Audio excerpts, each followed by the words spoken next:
juu ya kitu kinaitwa jina. Anamwambia, nami nitakufanya wewe kuwa taifa kubwa na kukubariki. Namna gani utakuwa taifa kubwa? Anasema nitalikuza jina lako. Na anasema kisha nikishalikuza jina lako, wewe ndio unaweza kuwa baraka. Manake huwezi kuwa baraka ukibarikiwa jina lako linakuwa kubwa. Jina likiwa kubwa ndio unageuka unakuwa ni baraka sasa katika kitu unachokifanya. Kwa hiyo unaona kwamba kumbe Mungu anapotaka kufanikisha mtu, kwa sababu hapa zilikuwa ni ahadi za mafanikio.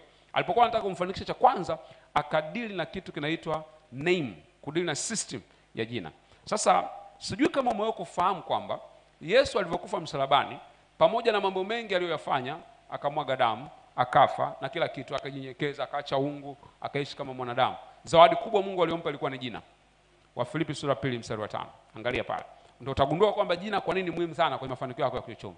Angalia Wafilipi sura 2 kuanzia ule mstari wa 5 pale mpaka wa 9.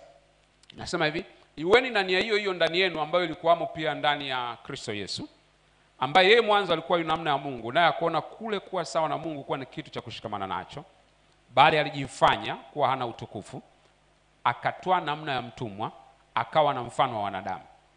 Tena alipoonekana na umbo kama mwanadamu, alinyenyekeza akawa mtii hata mauti. Sikiliza hapo. Naam, mauti ya msalaba. Kwa hiyo anatuonyesha jinsi ambavyo Yesu alikuja huku duniani akaishi kama mwanadamu mpaka akaja akafa pale msalabani. Lakini baada ya kufanya mambo yote, angalia kitu Mungu alichompatia. Akasema kwa hiyo tena Mungu alimwadhimisha mno. Alimwadhimisha namna gani? Akamkirimia jina lipitalo kila jina. Manake moja ya zawadi kubwa sana iliyopatikana msalabani ni wewe jina lako kuwa kubwa. Kwa sababu jina lako ni asset katika ulimwengu wa mafanikio ya kifedha. Na nitakuonyesha jinsi ambavyo watu wanaweza wakatempa na jina la mtu kwenye ulimwengu wa roho na likawa halina mantiki kabisa. Na kwa nini Mungu alimpa jina? Kwa sababu kwa jina, ukisoma mstari unaofuata anasema, ili kwa jina la Yesu kila goti lipigwe, la vitu vya mbinguni na vya duniani na vya chini ya nchi. Ina maana kuna vitu havitaweza kukutia hapa duniani, kuna biashara zitaweza kukutia hapa duniani mpaka umekuwa na jina kubwa kuliko hizo biashara. Ina maana kuna kazi huwezi kupata mpaka jina lako limekuwa size kubwa zaidi kuliko aina hiyo ya kazi. Ndio maana lazima uinvest katika kuelewa kuhusiana na swala zima la jina. Sasa ukiangalia neno la Mungu pia kwenye Mambo ya Nyakati wa Pili sura 26 mstari wa 8, tunaweza tusisome hiyo, lakini utaona kwamba Uzia jina lake anasema likaenea sana mpaka katika malango ya Misri. Anasema likaenea jina lake mpaka pa kuingilia Misri, kwa kuwa akaongezeka nguvu mno. Maana yake ni kwamba kabla wewe hujaenea mahali na hujafika mahali, cha kwanza kinachofika ni jina lako. Ndio maana mtu akikutumia message akajitambulisha, kama ulikuwa na namba yake, utamheshimu kulingana na jina aliyojitambulisha nalo. Unaweza ukaignore simu kwa sababu hujui, lakini akasema mimi ninayekupigia ni rais wa nchi, utapata nafasi ya kumsikiliza na kumrudia na kumuomba samahani. Kwa nini? Kwa sababu jina lake linafika mahali ambako yeye hajafanya nini? Hajafika. Kwa hiyo Mungu anapotaka kukubariki huwa ana deal na jina lako, anafanya investment kwa jina lako, especially kwenye eneo la uchumi. Na jina lako lina significance zifuatazo. Kwa nini jina? Nitakwambia mambo machache. Umuhimu wa jina katika ulimwengu wa roho. Cha kwanza, jina lako lina reflect how people see you. Linaonyesha watu watakuonaje. Jina ndio linabeba taswira yako mbele ya watu. Jina lako ni uwakilishi wako. Samuel wa kwanza sura 25 mstari wa 25 utamwona pale mama mmoja anaitwa Abigaili anamuelezea mume wake anaitwa Nabal, na anasema kama lilivyo jina lake ndivyo alivyo. Ni mpumbavu yule. Kama alivyo jina lake ndivyo alivyo. Ina maana jina lako linabeba reflection yako. Kuna mahali jina lako likitajwa, kuna picha na sura watu wanaibeba kuhusiana na wewe. Kwa hiyo hata leo nikikutajia Goliati, hata kama hujao kumuona kabisa kwa macho, lakini kuna namna unafikiri Goliati yupo, si ndio? Ina maana hata wewe ukitajwa ofisini, unapotuma CV yako kuomba kazi, unapoapply kwenda shule, unapotuma ujumbe kwa mtu, jina lako linapobebwa huwa linabeba taswira fulani inayohusiana na wewe. Kwa hiyo huwezi kuiepuka hiyo, na huwa inafanya kazi kwa kiwango kikubwa sana. Na hiyo jina lako tu, jina hata la bidhaa yako, kama una bidhaa fulani huwa inabeba kitu fulani, kwa sababu inabeba taswira kwamba hichi kitu kitakuwa cha namna fulani. Kwa sababu gani? Taswira inabebwa kwenye jina. Cha pili, jina lako linabeba utajiri. Jina lako linabeba utajiri. Mithali sura 22 mstari wa kwanza. Jina lako linabeba utajiri. Mithali 22 mstari wa kwanza unaweza ukatuonyesha pale. Mithali 22 mstari wa kwanza. Utagundua kwamba jina lako huwa linabeba utajiri. Anasema heri kuchagua jina jema kuliko mali nyingi, na neema kuliko fedha na dhahabu.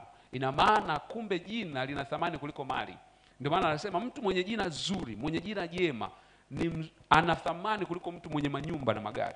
Kwa sababu gani? Jina lake linaweza likampatia hayo magari na hizo nyumba ambazo anazitaka. Ndio maana kuna siku Yesu akawatuma tu wanafunzi wake akamwambia, nendeni mjini, mtamkuta mtu amebeba mtungi, mfuateni mpaka nyumba atakayeingia, ataenda gorofani, akifika kule mwambie Bwana anahitaji ile eneo kwa ajili ya kuandaa Pasaka. Kwa nini? Jina lake lilikuwa linaweza kumpatia kitu anachokitaka. Akaenda kwa mwanapunda akamwambia, mtenda mtamkuta mwanapunda ambaye hajapandwa bado. Mtu yote akiwauliza kwa nini mnamfungua, mwambieni Bwana anaja naye. Kwa nini? Jina lina nguvu ya kupa utajiri. Kwa hiyo ina maana jina lako linatakiwa lifike sehemu liweze kuthaminishwa. Kwa mfano leo tukilipeleka jina lako sokoni, linaweza likauzwa kwa shilingi ngapi?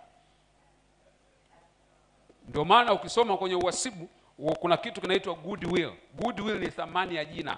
Ndio maana unaona Mobitel inanunuliwa sio na kampuni gani wanabadilisha. Inatoka Mobitel si mara imeenda sio kampuni gani mpaka sasa inaitwa Tigo. Voda haikuwa inaitwa Voda hivyo zamani. Sio? Wamebadilisha. Airtel tulikuwa hapa na Celtel wamebadilisha. Kwa nini? Kuna issue ya jina. Jina maana yake lina thamani. Ukienda kwenye books of accounts unakuta kabisa kwamba hili jina lina thamani kiasi fulani. Ndio maana celebrities wanapotangaza matangazo ya soda, matangazo ya nini, anapata pesa kwa sababu ya jina lake. Kuweka tu jina lake wanaita endorsement. Anaweka tu jina lake pale, anapata hela. Kuna watu wengine wakiposti moja ya tangazo ni sawa na mshahara wa watu wa miaka 5 ambao wanaofanya kazi kila siku. Kwa nini? Jina at that moment limebeba utajiri. Kwa hiyo watu hawakupi pesa tu kwa sababu wanachokifanya. Nakupa pesa pia kwa sababu ya jina ulilonalo. Kwa hiyo angalia thamani ya jina lako, kwa sababu unaweza kukuta thamani ya jina lako haikutoshelezi wewe kufanikiwa kwenye haya maisha. Na nitakuonyesha vitu vichache unavyoweza kufanya pale. Namba 3, jina lako linabeba ukuu wako. Lina carry greatness. Mwanzo 12 mstari wa 2. Jina lako linabeba ukuu wako. Ukuu wako umebebwa kwenye jina lako. Nakumbuka nilichokuambia kwamba ukuu wako maana yake ni what you dominate. Kitu gani unachokitawala. Anasema nami nitakufanya wewe kuwa taifa kubwa na kukubariki na kulikuza jina lako. Maana yake kukua kwako, greatness yako inaambatana na jina ulilonalo. Ndio maana kuna watu hapa duniani leo au Tanzania au mahali popote pale, kuna watu ambao wakitambulishwa tu kwa majina yao wanasema wewe ni mtoto wa fulani, basi hamna shida, kaa njoo kae hapa. Wewe ni mtoto wa fulani, kaa hapo nikusikilize. Alafu kuna wewe ambaye ukitajwa jina lako watu wanaanza kuuliza wewe ni nani? Hatujui kumsikia tangu tumezaliwa. Kwa nini? Jina limekosa uzito. Maana yake majina yanaweza yakapimwa kwa weight katika ulimwengu wa roho. Ndio maana Nebukadneza ilitokea viganja vikaandika mene tekel na peres. Nasema ufalme wako umepimwa kwenye mizani, umeonekana umepungua. Maana yake majina yana weight katika ulimwengu wa roho. Maana yake ukipungua ukiwa una weight, maana yake hakuna kitu unaweza kufanya huko duniani. Kwa hiyo jina lako limebeba weight fulani, limebeba uzito katika ulimwengu wa roho, limebeba ukuu katika ulimwengu wa roho. Ndio maana Mungu anapotaka kubariki, nimekuambia ana deal, anataka kuhakikisha jina lako limekuwa. Na kuna vita ya majina huko duniani, usifanye mchezo.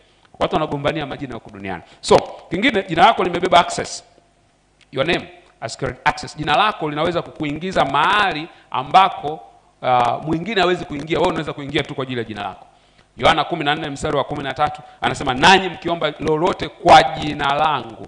Maana yake pale kinachofanya sio ubora wa maombi yako, wala sio mpangilio wa sentensi zako, wala sio grammar nzuri ulionayo kwenye kuomba, wala sio misamiati. Anasema hapa kinachokupa majibu ya maombi yako ni nini? Kwa sababu umeomba kwa nini? Kwa jina langu. 14:13 sio 23:13. Mkiomba lolote kwa jina langu. Maana yake ni kwamba kumbe kuna access ambayo wewe unaweza ukaipata kwa sababu ya jina lako. Ina maana kuna maeneo watu wanaingia kwa sababu tu ya majina yao. Au je, kwenda sehemu umepanga foleni, mnachukia foleni haiende, afa anakuja tu mtu from nowhere amepanga foleni kule nyuma, afa anakuja anachukuliwa, anapelekwa mbele. Unakasirika. Hamna, upgrade your name. Jina lako kile upgrade na utachukuliwa kutoka nyuma ya foleni. Usipo li upgrade utachukia tu watu wengine kwa sababu majina hayafanani, yanakupa access. Uzito wa jina lako unatengeneza access ambayo unaweza kuipata. Unaelewa na watu wa Mungu. Kwa hiyo sio tu unakemea, jina lako lina uzito katika ulimwengu wa roho. Sikiliza, wana wa Skeva wale 7 walikuwa wanamkemea pale yule binti, mnakumbuka? Akasemaje? Akasema Paulo tunamjua na Yesu tunamjua. Maana yake kwenye ulimwengu wa roho kuna identity za majina. Akasema ninyi nani? Mnachosema hamna weight katika ulimwengu wa roho. Alafu akawapiga pale mpaka wakavuliwa na nguo, mabounce wakaanza kukimbia hawajavaa nguo. Kwa nini? Jina limejepesi sana katika ulimwengu wa roho. Kwa unachotaka nikueleze ni nini? Ni kwamba jina lako linaweza likakupa access ambayo katika mazingira ya kawaida usingeweza kuipata. Maana yake nini? Inarahisisha. Sikiliza, sio kila mtu akichukua mkopo anaandikishwa. Kuna watu wanachukua milioni 100 na hawajaandikishwa popote. Majina yao yanawalinda. Lakini wewe ukichukua 2000 mpaka mwenyekiti wa mtaa wapige muhuri, mchungaji ahusike na nini, ni jina limekuwa jepesi mno. Kwa maana yake tafuta namna ambavyo jina lako na wewe litakuwa lina uzito katika kitu tunachokifanya. Kwa hiyo jina linakupa access, linakuweza kuingiza mahali ambapo ingekuchukua muda mrefu kuingia, ungetumia gharama kubwa kuingia, ungetafuta connection nyingi sana kuingia na ungefunga muda mrefu kuingia. Lakini kwa sababu tu ya jina linakupa fursa ya kuweza kupata kile unachokitaka. Siku nilikuwa nasafiri, nikawa niko kwenye economy class. Wakati tunaendelea na safari, mhudumu akaja akaniambia, "Samahani, naomba uhamie business class." Nikamwambia, "Lakini my ticket ni economy." Akasema, "Don't worry. Tunafahamu, njoo business." Nikaenda, kaanza kujinafasi pale, nikaanza kuhudumiwa kama yule ambaye amelipia. Baadaye tulipokuwa tunashuka, akanifungia, unajua wanatoa zile korosho kule kwenye ndege. Akanifungia mzigo mkubwa hivi wa korosho. Akamwambia, "Na hizi naomba upelekee akina Joaz." Akamtaja mtoto wangu mmoja, wapelekee wakala. Nikasema, "Nashukuru sana." Nikamwambia, "Lakini wewe ni nani?" Akasema, "Usijali, mimi nakufahamu hata kama wewe unifahamu." Kwa hiyo nikaenda kwa business class wakati nimelipa economy class. Kwa nini? Weight ya jina. Ukiona kila saa unajitambulisha mimi fulani, unaanza kumtaja mpaka babu wa mababu, kuna tatizo. Unatakiwa utaje jina moja tu. Ukishataja jina moja, ndo wewe, hapo sasa umemaliza. Lakini unaona mpaka unaambiwa toa kitambulisho cha taifa, toa NHIF, si toa na nini? Maana kuna tatizo. Jina linakupa access. Sasa ile access ndio inaweza ikakupa fursa za kibiashara. Kwa sababu kuna watu ambao wapo hapa Dar es Salaam, wapo hapa nchini, ambao wameanza biashara bila kuwa na mtaji. Wametumia jina. Anaenda kwa huyu anaambia unahitaji nini? Anasema nahitaji simenti mifuko 500. Anaenda kwa mtu mwingine, anaambia bana, nahitaji simenti mifuko 500, nikipeleka nakupa hela yako. Anachukua, anapeleka, anapata faida. Kwa nini? Jina linamlinda. So jina lina weight na linakupa access. Namba 5, jina huwa linajulisha hatima yako. Hatima ya mtu imebebwa katika jina lake. Ndio maana Mungu anapodili na utajiri hawezi kuacha mambo ya majina. Ndio maana mwe kusikia wanasheria na kitu wanaita defamation. Defamation maana yake ni kwamba ukimtukana mtu au ukamwambia mtu jambo fulani, anaenda anakudai jina, kwa sababu jina ni weight ya destiny. Mwangalie Jabez. Jabez anasema he was an honorable person. Alikuwa ni mtu wa heshima, lakini heshima ilikuwa haionekani. Na mama yake kumbe alimwekea lile jina wakati ana uchungu. Kwa hiyo akukutokea kwa sababu jina linabeba destiny. Kwa hiyo na wewe pia unapozungumza jina, maana yake unazungumza uzito. Kuna wakati fulani hapa nchini ilitokeaga kesi. Nafikiri watu wachache watakuwa wanakumbuka. Nafikiri late Membe alimshtaki Musiba. Mtu mmoja anaitwa Musiba alimtukana kwenye vyombo vya habari. Alimdai bilioni ngapi? Sikumbuki vizuri. Bilioni 1. Imagine yeye alikuwa anathaminisha jina lake bilioni 1. Wewe unaweza ukatukana tu sana, Bwana atakutokea, Bwana atakuhukumu. Jina halina thamani. Lakini yeye alithaminisha kwa bilioni ngapi? Bilioni 1. Imagine mtu anaamini jina lake thamani yake ni bilioni 1. Uzito wa nini? Wa jina. Maana yake huwezi ukacheza naye. Kwa jina lina carry destiny. Ndio maana watu wana defend their names. Ndio maana Mungu mwenyewe ukifika kwenye jina lake. Ndio maana wale mitume walipokuwa wanahubiri walikatazwa, wakamwambia hubirini lakini sio kwa jina hili. Wanajua uzito wa jina kwenye mambo ya ufalme. Kwa hiyo na wewe pia usicheze ukafikiri kwamba ni Mungu anapoangalia, anapotaka kufanikisha kitu kimoja hapo anafanya, anahakikisha kwamba analiimarisha jina lako. Sema amen kama unanielewa. Sema amen kama unanielewa. Wakati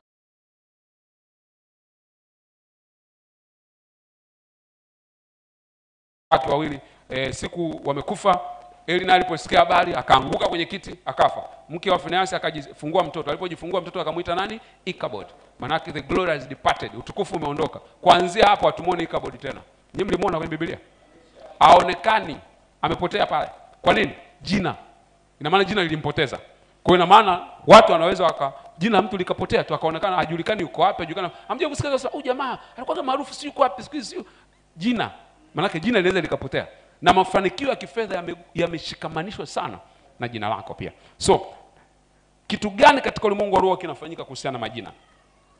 Nataka nikuambie kitu hapa, alafu nafikiri tutaomba kidogo, alafu then nizungumze principles. Kitu gani kwenye ulimwengu wa roho huwa kinafanyika kuhusiana na jina? Cha kwanza, au namna gani watu wanapambana na jina lako kwenye ulimwengu wa roho? Cha kwanza, watu huwa wanaweza kuozesha jina lako. Wanaliozesha. Linanuka. Mithali 10:7. Mithali 10:7. Naomba pale tuangalie. Kama umechoka kupambana miaka yote bila matokeo, hiyo sio laana. ni mfumo mbovu. Kila siku unaamka, unarudia yale yale, alafu unalalamika maisha kukukamia. Miaka miwili ikipita ukiwa hapa hapa, pressure, stress na madeni vitakuvaa kama koti la baridi. Sasa, ukweni mchungu, tatizo sio wewe. Ni mtazamo wa pambana tu bila direction, mchezo ambao unakuumiza kimya kimya. The Street University sio hamaza, ni mwongozo wa kubadili tabia, pesa na uelekeo. Kwa ofa ya 15,000 tu, unapata vitabu vitatu: The Street University, Kipande cha Dhahabu na Wakati Hakuna Anayeangalia. Vitabu hivyo vipo kwa njia ya soft copy. Utaweza kusoma popote pale ukiwa na simu au kompyuta yako. Watu waliovimtumia tayari wamebadilika, unaweza kuwa mmoja wao. Ukitaka kuendelea kuzunguka duara, endelea. Ukiona muda umefika, tuma neno Chuo cha Mtaa WhatsApp kwenda namba 0775 389 193 sasa. Ofa ni ya muda mfupi, ukichelewa bei inapanda.